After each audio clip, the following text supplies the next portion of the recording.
টমেটোর চাটনি সবাই বানায়, কিন্তু একবার টমেটোর চাটনিতে এই জিনিসটা ব্যবহার করে দেখো, এর স্বাদ হয়ে যাবে দ্বিগুণ।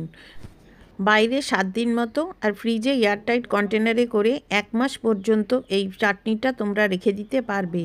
এর স্বাদ এত সুন্দর হবে, মুখে লেগে থাকবে। তাহলে চলো দেখে নিই আজকের এই টমেটোর রেসিপিটা। প্রথমে একটা কড়াই বসিয়ে দিয়ে এখানে 2 চামচ সাদা তেল দিয়ে দিলাম। তোমরা ইচ্ছা করলে সর্ষের তেলও দিতে পারো। এখানে লাল টকটকে কিছু টমেটো, 500 গ্রাম মতো টমেটো এখানে ছোট ছোট করে টুকরো করে কেটে নিয়েছি। দিয়ে এবারে মিডিয়াম হিটে রেখে টমেটোটাকে অনবরত নেড়ে চেড়ে কষিয়ে নিতে হবে। 1/4 টিস্পুন মতো হলুদের গুঁড়ো দিয়ে দিলাম। দিয়ে আবারও এটাকে নেড়ে চেড়ে কষাতে হবে। তোমরা নিশ্চয়ই খেয়াল করেছো আমি কিন্তু এখনও কোনো লবণ ব্যবহার করিনি, যতক্ষণ না টমেটোটা এরকম নরম হবে। এবারে দেখো টমেটোটা অনেকটা নরম হয়ে এসছে। এখানে কিছু কাজু আর কিছু কিশমিশ দিয়ে দিলাম।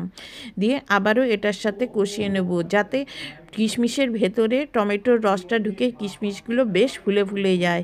দেখো আরও 2 থেকে 3 মিনিট পর দেখাচ্ছি, টমেটোগুলো অনেকটা নরম হয়ে গেছে। খুন্তি দিয়ে চেপে চেপে ঠিক এই রকমভাবে টমেটোগুলোকে ম্যাশ করে নিতে হবে। দেখো গ্রেভিটাও কিন্তু অনেকটা কমে এসছে। এবারে একটা যে সিক্রেট জিনিস সেটা ব্যবহার করবে। এখানে 2 চামচ মতো আমি তেঁতুলের কাত নিয়ে নিয়েছি। এই তেঁতুলের কাতটা কিন্তু এই টমেটো চাটনিতে অবশ্যই দেবে।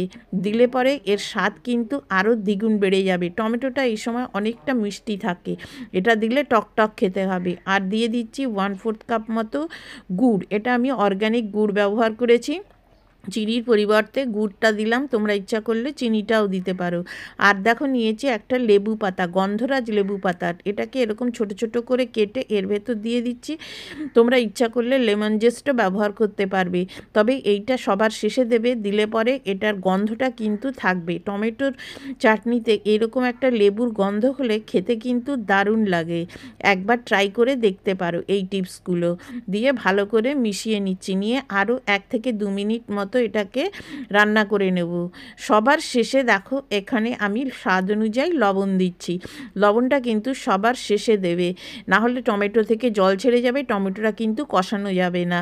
ব্যাস তৈরি হয়ে গেল টমেটোর চাটনি। আর দিয়ে দিচ্ছি সবার শেষে ভাজা মশলা। আজকের এই রেসিপিটা যদি তোমাদের ভালো লেগে থাকে তাহলে লাইক, কমেন্ট, শেয়ার করার অনুরোধ রইল। আর যারা আজকে আমাকে প্রথম দেখছো তারা প্লিজ আমার চ্যানেলকে সাবস্ক্রাইব করে বন্ধু হয়ে যাওয়ার অনুরোধ রাখলাম। পুরো রেসিপিটা শেষ পর্যন্ত দেখার জন্য অসংখ্য ধন্যবাদ। Thank you.